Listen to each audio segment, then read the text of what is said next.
Bhakti Sandarbha Sri Caitanya Vande Nityananda Saritam Sri Nandana Vande Shri Krishna Bhujana Swayita Vrindavanamaram Sri Garanga Nityananda Shri Chachandra Hare Shiva Sri Gaur Bhaktivinoda Hare Krishna Krishna Krishna Hare Hare Hare Rama Rama. This is Sunday Satsang, May 10, 2026.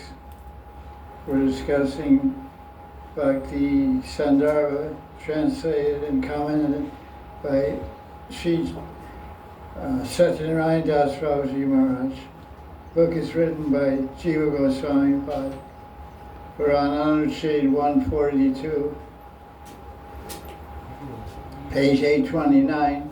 And we're discussing the nature of Krishna's absolute transcendental form. That Krishna, of course, we always hear that Bhagavan is Satchidananda, he's eternal, full of knowledge and full of bliss. But actually the bliss in Bhagavan, is twofold. So Jiva Goswami says that Bhagavan is blissful by nature. Bhagavan is Ananda, is bliss. It's two types of bliss.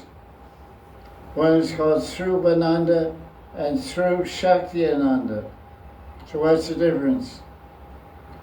Both are blissful, both are Ananda, both are involved with Sru. One is the form of a Shakti, one is his own form, Srupananda. So one bliss is derived from himself. He's naturally blissful by himself. Self-contented, we call Atmaram. Atmaram, he's blissful. Atma is made of bliss. But then there's another type of bliss. It's called Sru Shakti Ananda.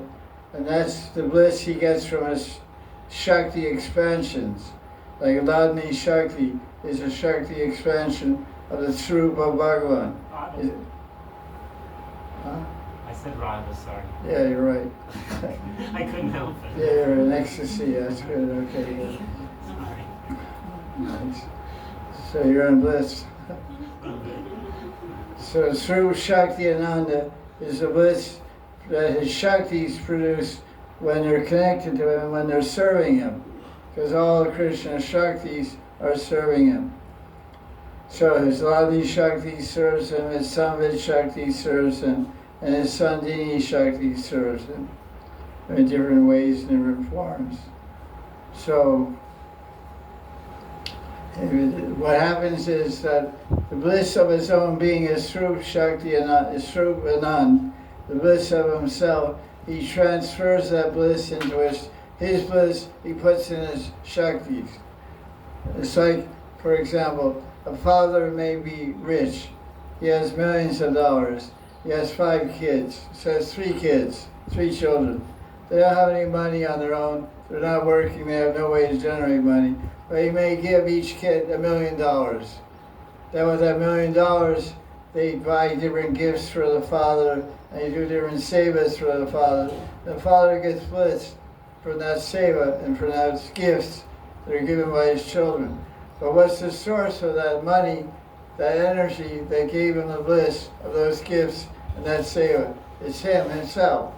So the Sri Shakti Anand is empowered with bliss and given the power of bliss, instilled with the power of bliss directly by Krishna.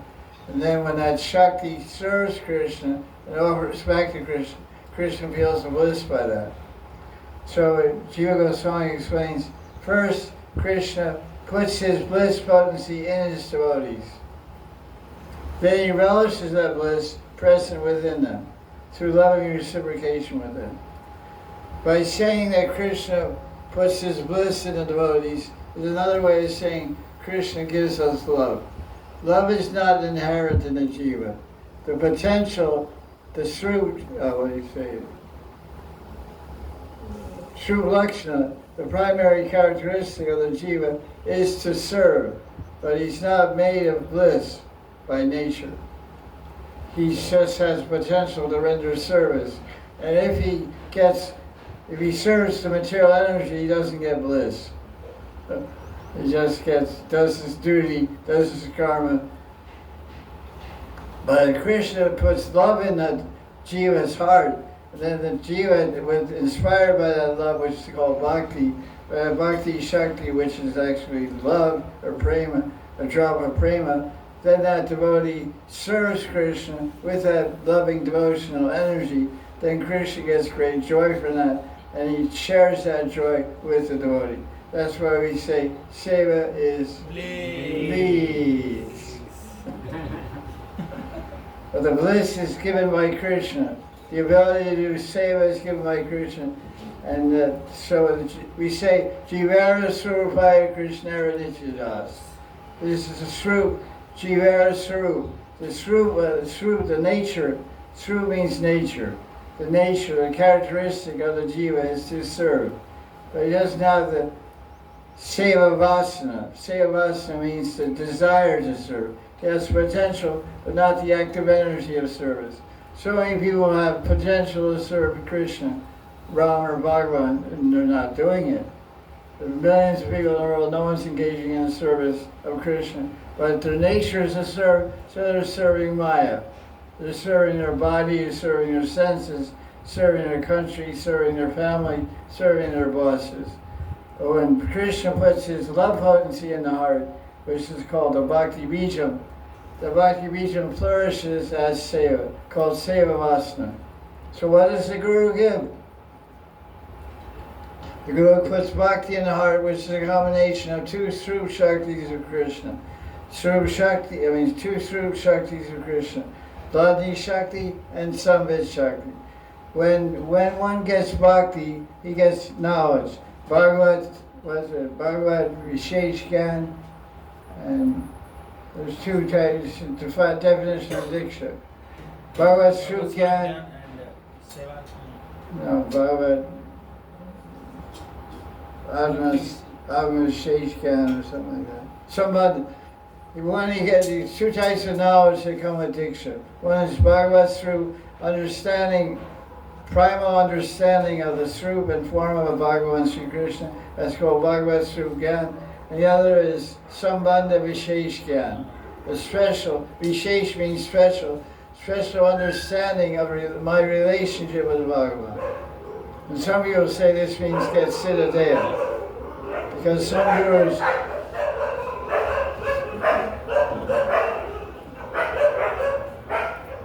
what kind of amplifier they have? You should get that kind of amplifier. Dog amplifier. High power.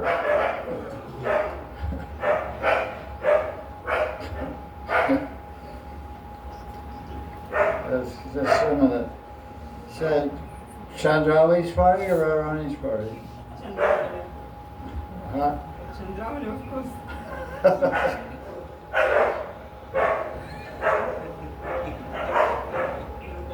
They have some power, those guys.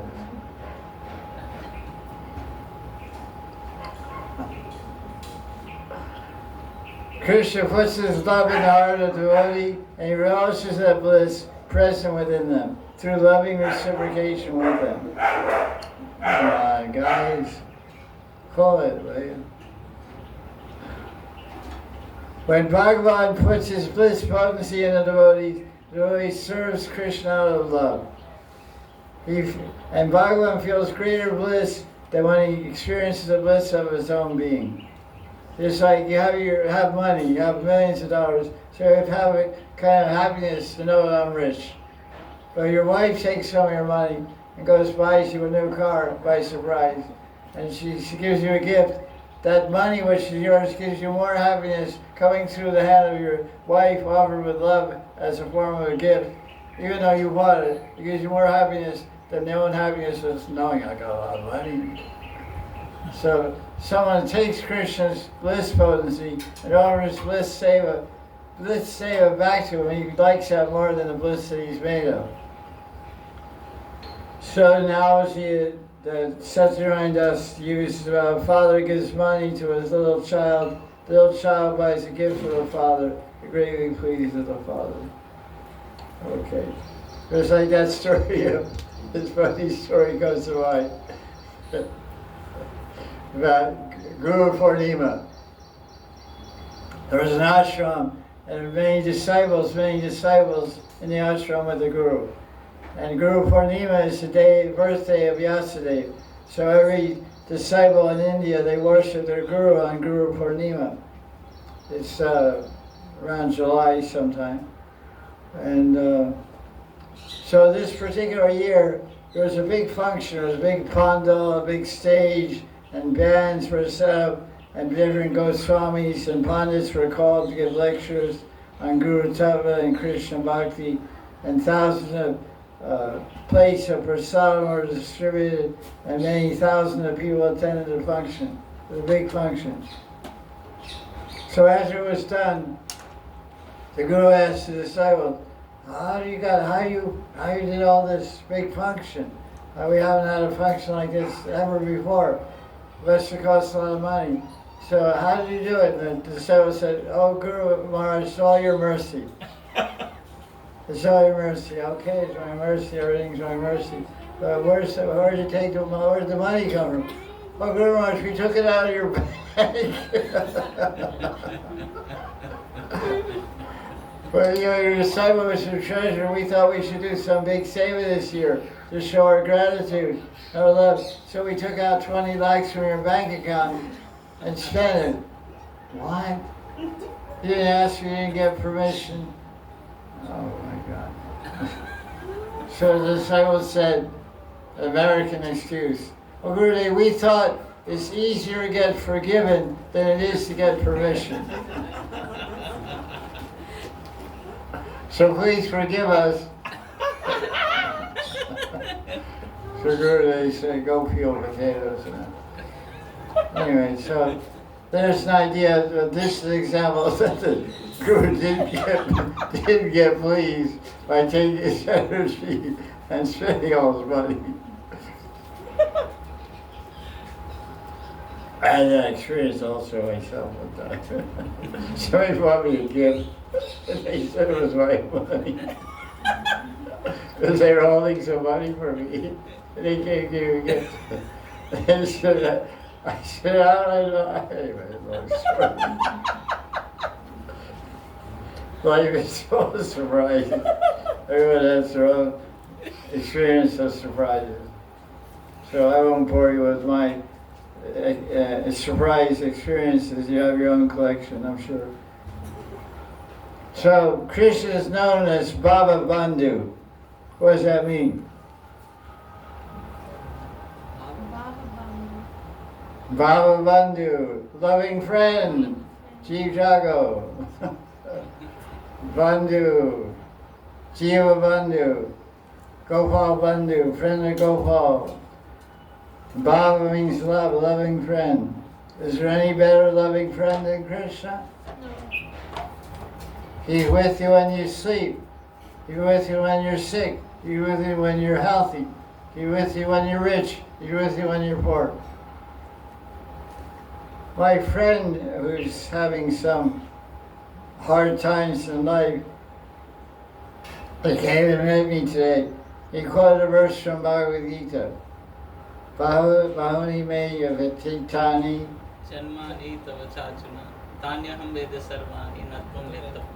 So what's the essence of this verse mean? Krishna is telling Arjuna. You and me. Because first of all, this is fourth chapter, transcendental knowledge. Krishna tells that he taught the same knowledge he's teaching Arjuna Gita. He taught it 120 billion years ago to Suryadev, to Vivishwan. So Arjuna said, that's a long time ago. I don't remember that. He said, the same knowledge I'm teaching you, I taught to Vivishwan or Suryadev 100 billion years ago. And Arjuna said, how is that possible? You're about the same age as I am. And then he said this, many, many births I have passed. I remember all of them, but you also passed many births, but you forgot. You were a monkey last life. She doesn't agree. A doggy. Yeah, possible. But a queen's dog, not an ordinary dog. Whatever. So Krishna says, I remember all the verse, but you don't. So this person, he quoted that verse, he said, so I said, what are you going to do now? He said, Krishna knows the future. He knows the past. He knows the present. He knows the future. So I'm not worried. I'm dependent on Krishna. So I said, that's a pretty transcendental viewpoint. So that was his way of dealing with the situation, which is rather emotionally crushing. But he took shelter about the immortal teachings of Krishna and Gita, which was pretty smart. And because of that, he's kind of somehow getting through his difficult time by the mercy of Krishna. So this verse quotes a shloka from Bhagavatam where Baba Bandhu, Bhagavan Krishna is referred to as Baba Bandhu. It means that Bhagavan, Ram, Krishna, Vishnu is a friend, a bandhu of those who worship him with love. So he's a friend of loving people. So we're loving people and he's our friend. So he explains more of that in the next page. Page 838. Because it's Indian book, they go like that, you know. It starts off Baba Bandhu in paragraph 1, then we forget about that, and then it appears again on the next page. But there's a whole lot of stuff, different idea after that. So that's Indian inconsistency. There's a sign when you come into Delhi airport, right? Welcome to India. Welcome to Bharat, the land of Dharma. And it says, attention travelers. Now you've entered India. Please, there's one big deposit area. Please deposit your common sense here in this container, because you're entering a land of no common sense. If traffic's going that way, people are driving the opposite way. Because they have to get gas. They don't want to go a long way around. So there's no common sense here. This is the land of no sense. Nonsense. Doesn't make sense. But it's so attractive. Like Krishna. Like Krishna. Or Krishna's like that. I don't know which came first. Krishna was like that, or he became like that when he came to India. When he came from Goloka. You're insinuating that Goloka has no sense. I don't accept that. The Goloka is full of sense. But when he appeared in India, then things got different, got crazy.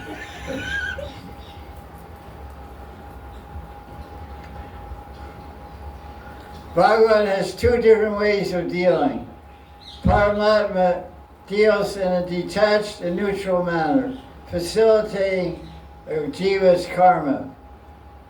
But Bhagavan also behaves in a highly personal and affectionate manner with his loving devotees. Cite a verse that proves that. This talks about Paramatma and Krishna. Samam sarvabhuteshu Nadresha namedvestinapya eva chantitu mam bhaktya mayi teteshu chacham. That's 9th chapter of Gita. Krishna is telling, I'm equal to everyone. Paramatma, I just give whatever your good karma is, you get good things. Whatever your bad karma is, I beat the crap out of you. I give you bad reaction. But, if you love me, I'll give you everything. Everything. Mind, body, wealth, everything you want. Anything you want, you'll get from devotion, from love, from Krishna. So Krishna is saying, there's two Krishnas. There's a neutral, official Krishna Paramatma. Because people say, Krishna's in Leela, inside cheating program. I caught him. How much you pay him? Stole from the cows. Disgraceful. Adornment. That's okay, you're also a cow. You're a mata. There's 7 mothers in the world. What are they? Cow, Gomata, Rajni Mata, Guru Mata, Ganga, Bhumi, Bhumi Mata, Wife of a Brahmin. real Brahmani Mata, mother. Main. Raj Mata, Real mother. Nurse. Nurse with the nurse. Datri, nurse. Who got left out? Real mother.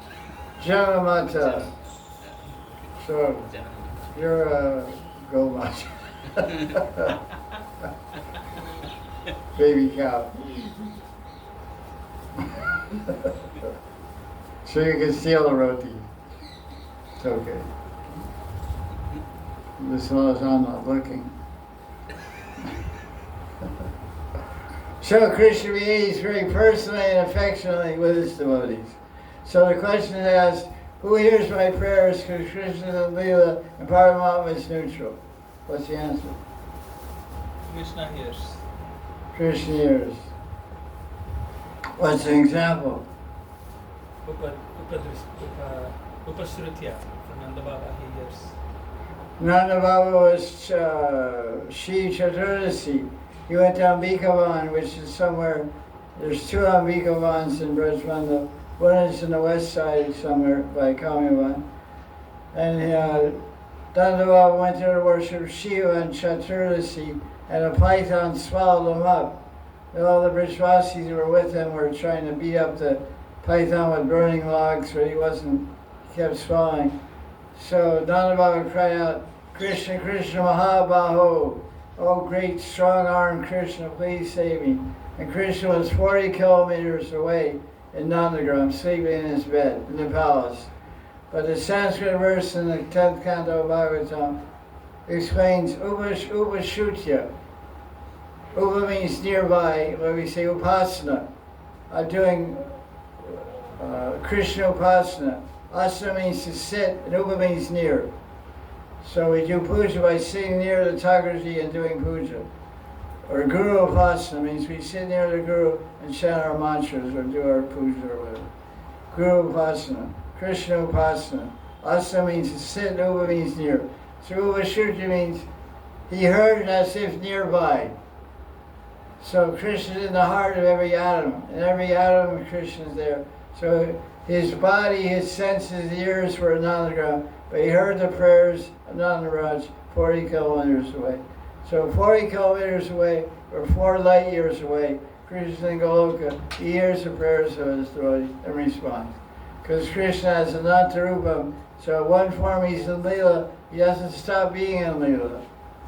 But he expands himself to be with his devotee. Like in Ras Leela, there's 3 billion gopis in Maharaj Leela, says in Padma Purana.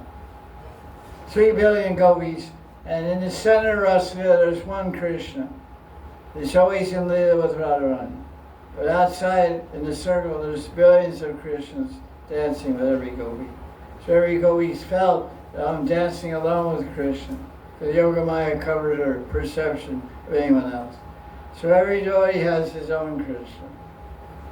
So that Krishna that's individually assigned to each loving devotee will be there for you anytime you open your heart and open your mouth and pray. Wherever you are. So Krishna will stay in Rasa. He won't stop having Leela, but he won't stop protecting the devotee either. That's the promise of Gita. Konteya pratijani name bhakti pranashati. My devotee is always protected by me. What does protection mean? That you don't lose your house, don't lose your life, don't lose your family? No, you may lose it. May lose your family, may lose your house, may die, may get killed. But you won't lose Krishna. Because Krishna is your prana, is Krishna. So he says, what is it? No, not Bhakti Pranashati. Bhakti Pranashati, Bhakti Pran, the life of devotion, is the Srup Shakti of Krishna. So that Srup Shakti of Krishna is the Srup of Krishna. The Srup Shakti of Krishna is Ladni Shakti and Samved Shakti, that is Krishna, that is what Krishna is made of. So when Krishna says, my devotee never perishes, The body perishes, but the devotee is eternal. The body is not eternal. The devotee is eternal. The Atma is eternal. So Krishna will take the Atma, wherever he dies, he'll take him to his side and embrace him and engage him in his service eternally in the spiritual world. That's Krishna's promise in Gita Upanishad, Bhagavad Gita. So that's the point about Baba Bandhu. He's very special and affectionate with his devotee. So Jiva Goswami explains in this Anushade 144 from Bhakti Sandarbha that bhakti descends into living being by the grace of Bhagavan. What's that verse from Caitanya Charitamrita? ब्रह्मांड ब्रह्मित कौन भाग्यवान है गुरु कृष्ण प्रसाद पाए पिलाता बीज Hare Dava Krishna Yadavaya Dava Yadavaya Dava Hare Krishna Krishna Krishna Hare. So bhakti is not inside the heart. Bhava is not inside the heart. Prema is not inside the heart. Although some people may think that, it's not true. The fundamental truth of Bhagavatam, there's one absolute reality called Advaya Tattva, but it has three divisions. What's the verse that describes that? Vedanti Brahmeti Paramati Bhagavan. Advaya Tattva, what does that say? Advaya Gyan. What's the third line?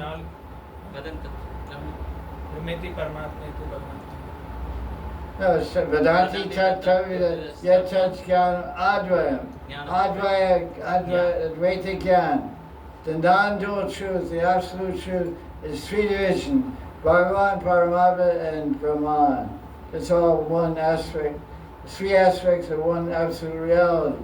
So Bhagavatam explains the absolute reality, which is the personality of God, Bhagavan, the ultimate cause of everything. Okay, you're pretty confused now? Okay, let's go on. It's not that confusing, it's refresher course. Hey, you know, it's good news. There's class in Bhagavatam next Saturday. I knew you'd be excited. I see a glow on your face already. Yes. Next Sunday, be there. Speedway, drag races. No. First day of Adhik Mas. Adhik Mas, first of the month, Vrat starts May 17th, 2026. First class on Krishna Karamita, verse number 72, continued from 2024 and 25 and 26. So, this is about some discussion. This is Anushade 148, page 864. And we're talking about karma, some discussion about karma and Yamaraj and going to hell and all that good stuff.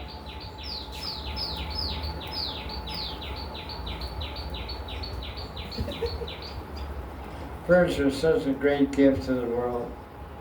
Such a nice gift by Krishna. They're so soothing. They really got good vibration. Everything natural is good, but everything made by human beings is crazy.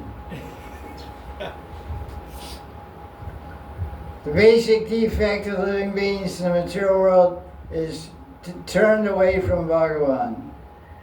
Bhagavan Vayarmukh.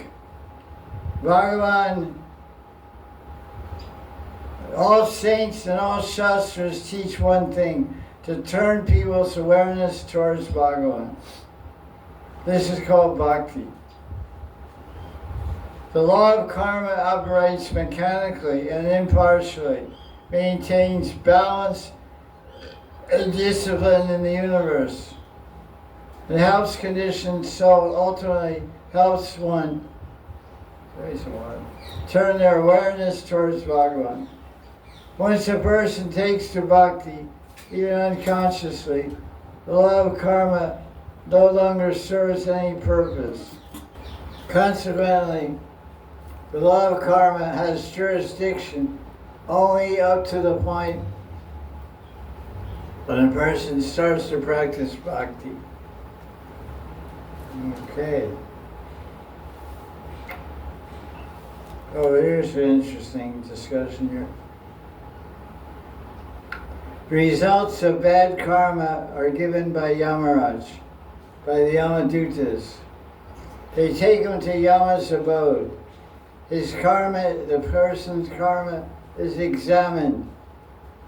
In order to undergo the necessary punishment, the living being gets a special body called Yatana Sharira. That's interesting. You don't get a physical body like this. We have a physical body, mental body. You get it because the pain is so great in hell, you couldn't tolerate it. So you get a special body called Yatana. Y-A-T-A-N-A, Yatana, Sharir. Sharir means body. To suffer punishment in hell.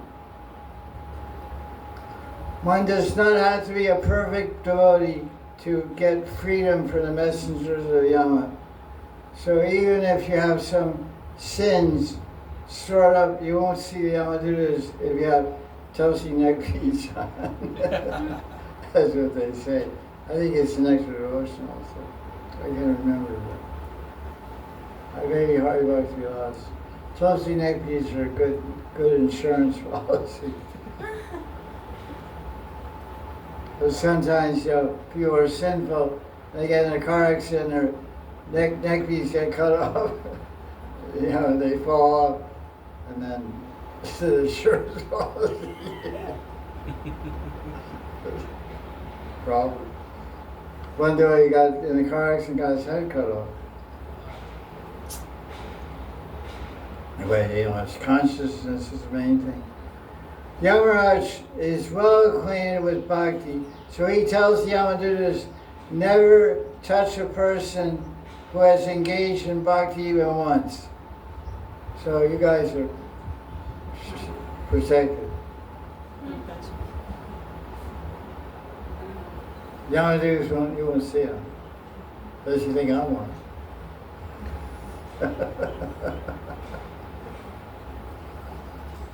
Maybe you think I'm a Yamadutas in disguise. When I come and ask you to do service. Yamadutas are coming.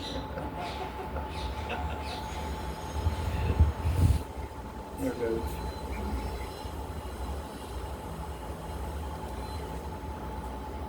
Only those who have never done any bhakti will go to hell. Good for them. See ya. Bye-bye, guys. The purpose of karma is to maintain moral balance in the universe and ultimately turn people towards Bhagavan.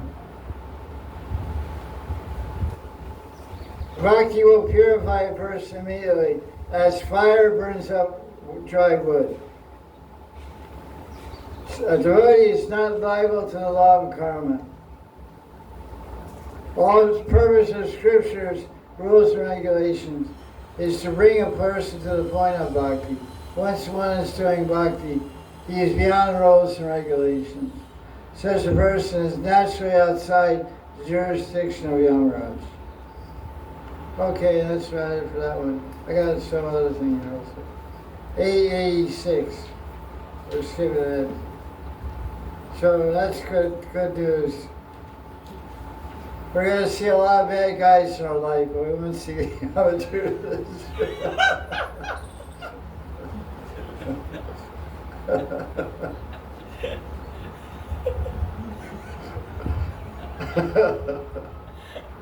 You see a lot of angry men and angry women. We will see how to do this. No, it's a good deal, though. We can tolerate angry men. We can tolerate angry women. We can't tolerate the opportunities. They won't let you get away with it. You got away from angry men, angry women, but. So look, I would say 152. Bhakti Abhas destroys sins. Oh, this is really good. This is all these cool stories about people that did stuff. Bhakti, unknowingly they got benefit. It's really fun. There was once a couple named Mahanidhi and Kokila. That's cool. One was a bird, one was a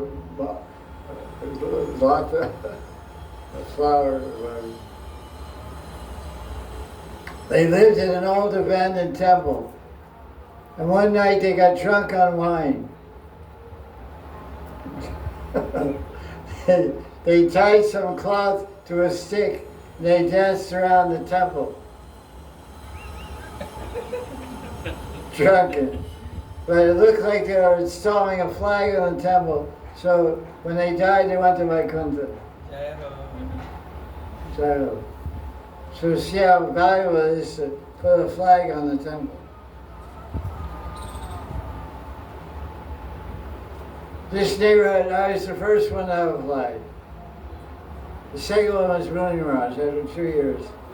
And after 10 years, your temple down the road, your Riya Krishna Baba's temple, Radha Kriva Kuti, whatever they call it.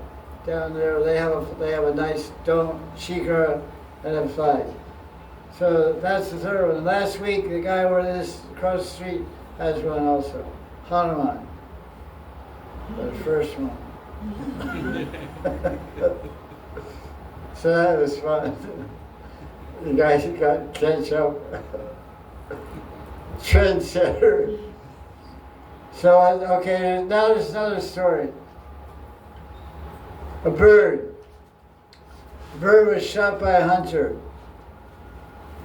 And the dog captured the bird in its mouth. What do you do with the bird? Do you eat it? Hello? The dog cut, the hunter shot the bird. The bird fell down, the dog got the bird and ran around the temple. 1, 2, 3, 4. Means Frikkama. And he died and went to Vaikuntha. So it shows the value of Frikkama. He went to Vaikuntha and the bird also. He was in his mouth. So that's described in the Puranas. Now what about Prahlad Maharaj? This is in Brihad Narasingha Purana. In the previous life, Prahlad was an ordinary guy and he had a prostitute girlfriend. One day they had a terrible fight and he became so upset they didn't eat or sleep all day or night. What day was that? The Srimad Chaturdashi did Jagaran, Upavas, fasting and stayed awake all night because he was fighting with a prostitute girlfriend. It's recommended. At least on the Srimad Chaturdashi. He got the benefit. And the next day became great Bhagavan Premi Bhakta Prahlad Maharaj. Now don't imitate that. But the idea is it's powerful to observe the Srimad Chaturdashi. Anyway, the commentary, that's the summary in the Jiva Goswami's summary of those Puranic literatures describing the power of reflection of bhakti, unknowing bhakti, bhakti abhas, how it destroys sins and gives mukti. To that extent, bird, a dog, a degraded person. And then the commentary gives details about all that. I'll skip all that details. Oh, it's pretty interesting.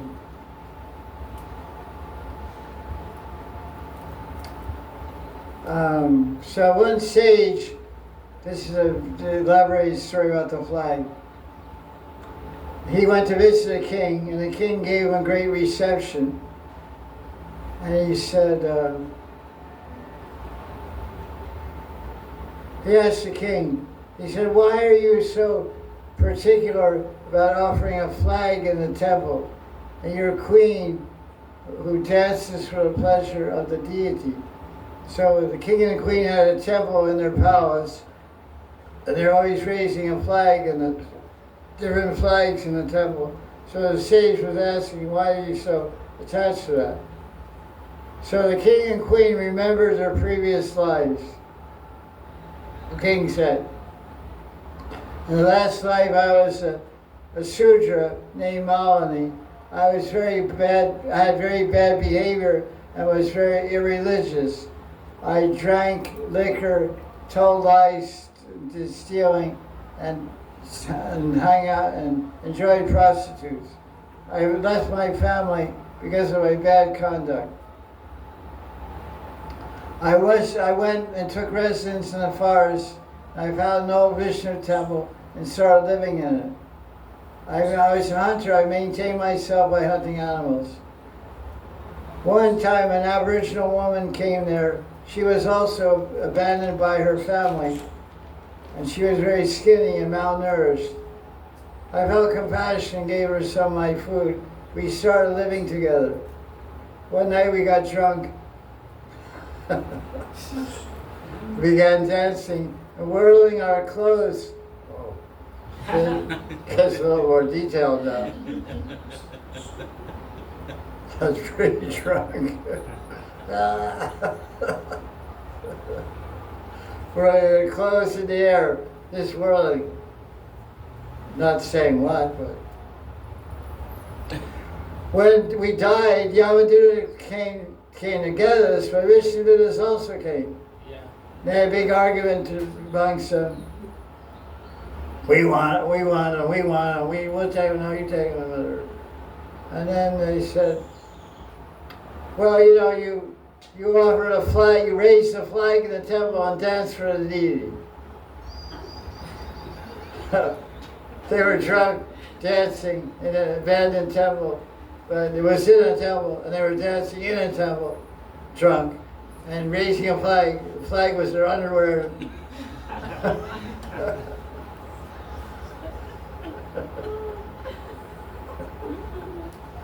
But even then, they got liberated. So it's called a bhakti, a reflection of bhakti. It glorifies the power of bhakti. Amazing, huh? Okay. That's, okay, so what else? And that's about it for that one.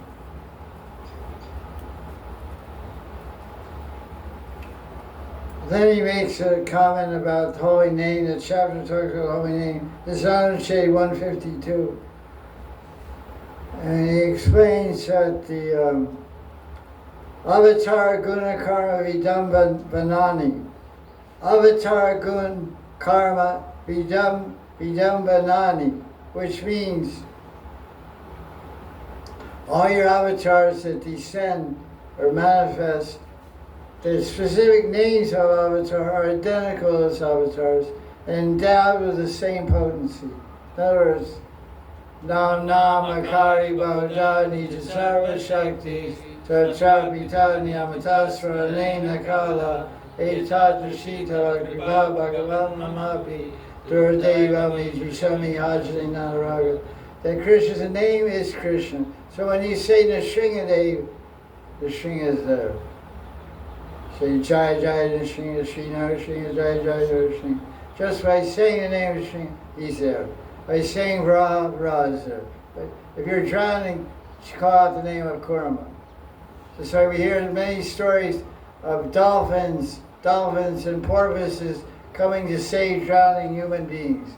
People are drowning, and a porpoise comes along, picks them up, and takes them to the beach. It saves them from drowning. Many stories there. Dolphins have some bhav and some kind of affection for human beings. The sharks eat them.